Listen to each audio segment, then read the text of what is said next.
Dichiaro in nome della legge che siete uniti in matrimonio.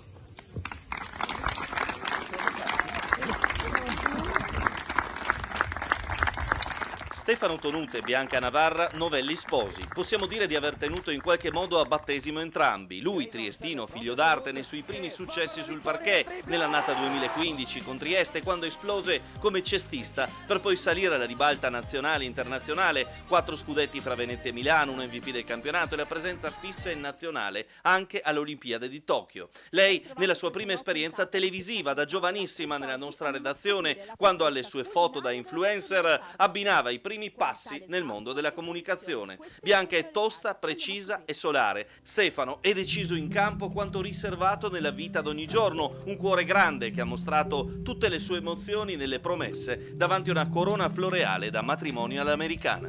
Ciao amore mio, prima di farti delle promesse ti voglio fare una premessa. Non guardarmi così. Allora, mi conosci, non sono un uomo di tantissime parole. Mi piacerebbe tanto avere il tuo carattere così aperto e solare che hai nei confronti di tutti.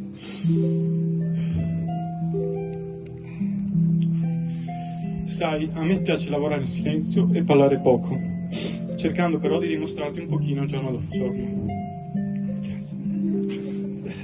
Non ce la faccio.